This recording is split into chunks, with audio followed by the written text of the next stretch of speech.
So, James Gunn has officially kicked off an entirely new cinematic universe with his Superman movie.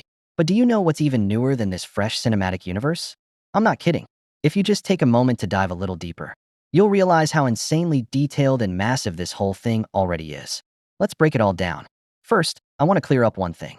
What's the difference between the old DCU, that Zack Snyder's version, and James Gunn's new DCU? Basically, everything after the upcoming Creature Commandos falls under James Gunn's DCU. But anything live action before that, yeah, those belong to the older DCU. Now, there are a few small exceptions, like Peacemaker and the Suicide Squad.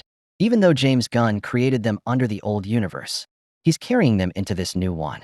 But their stories won't fully carry over. Characters like Peacemaker and others from Suicide Squad have already experienced what we saw in those shows. It's just that some events might have played out a little differently in this universe. So, when Peacemaker Season 2 drops next month, that'll be fully canon. But Season 1? Not entirely. Like the Justice League cameo at the end? That might not be part of the new timeline. Same with the Suicide Squad. Some parts are canon, like Rick Flag Jr.'s death. We know this because in Creature Commandos, his dad talks about it. So in a way, Zack Snyder's universe started with Man of Steel and wrapped up with Aquaman and the Lost Kingdom. After that, some of the leftover characters were brought into the new world, almost like a soft reboot. And then there's the Matt Reeves universe. You know, the one with the Batman and the Penguin. All of that exists in its own separate space called Elseworlds. It's not part of the main DCU. Now let's stick to the two DCU projects we've seen so far, Superman and Creature Commandos. We're going to talk about the events and subtle hints they've dropped about this new universe. Right off the bat in Superman, we learn that metahumans have existed on Earth for 300 years. In DC terms, metahumans are basically people with superpowers, different kinds of abilities, different origins, but all lumped together as metas. So if metahumans have been around for centuries, that means there's a deep, rich history behind them. And we already got a taste of that in Creature Commandos, like when they introduced Circe, a known villain of Wonder Woman. This confirms that Amazonians and Themyscira are established in this world. We haven't seen all of it yet, but it'll probably unfold in Paradise Lost. And if Circe exists, there's a good chance Diana, Wonder Woman, is out there too. She just hasn't shown up yet. We even caught a quick glimpse of Batman in one episode of Creature Commandos. It was super brief, but enough to confirm he's active in Gotham.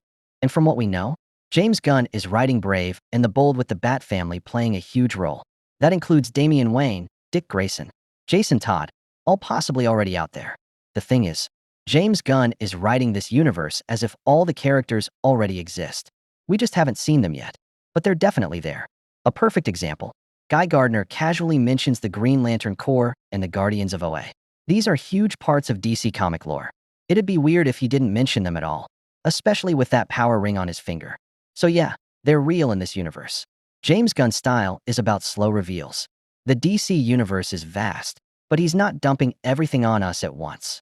Unlike the MCU, which began with everyone's origin stories, Iron Man, Captain America, Guardians of the Galaxy. DCU's approach is totally different. The heroes already exist. They're just revealed when needed. If a movie calls for a hero's backstory, then we get it. Otherwise, not yet. And that's what Lanterns will do.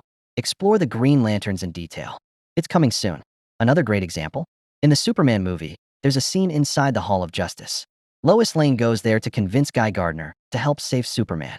And on the wall inside that hall, there's a mural of the Justice Society of America. In case you didn't know, the Justice League and Justice Society are two separate superhero teams. Back in the Golden Age or pre-Crisis era, the JSA existed on Earth, too, while the Justice League was on Earth 1. Two different Earths, two different teams. Later, DC merged them into one continuity. And this mural? It confirms that in the DCU, the Justice Society already existed. I could only recognize a few heroes on the mural, but here's a quick rundown. There's Atomic Knight, a futuristic hero with a nuclear-powered suit. Freedom Beast, an African hero who can fuse animals together and control them. Wildcat, one of my personal favorites. James Gunn once said if he's excited about any DC project, it's Wildcat. He hasn't officially announced it yet, but Wildcat is on that mural. His real name's Ted Grant, a boxer, who got framed and ended up becoming a vigilante. No powers, just raw skills. Then there's Vibe, possibly Cisco Ramon from the Flash show. He can open interdimensional portals. There's also Andrew Van Horn, aka Gunfire, DC's version of Gambit. He can charge objects until they explode. Black Pirate is there too. Jay Garrick, The OG Flash from the Justice Society is also on that wall. He wears that classic helmet instead of a mask. He played a major role in Crisis on Infinite Earths. Some other heroes on the mural looked like Amethyst, Silent Knight, Shining Knight, or maybe Vigilante. Hard to be sure.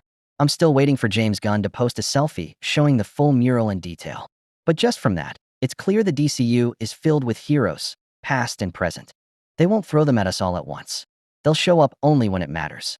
Like Supergirl. She only appears at the end of the Superman movie because her own film is coming next year. That movie will be based on the Woman of Tomorrow comic. She'll be traveling across alien worlds, dealing with chaos and destruction. In Creature Commandos, we also saw Frankenstein's monster and his bride. Humans and machines coexisting since World War II. So yeah, tons of layers to this world already. Even characters like Kendra Saunders, aka Hawkgirl, are confirmed. We don't know much yet, but in DC lore, she's super important.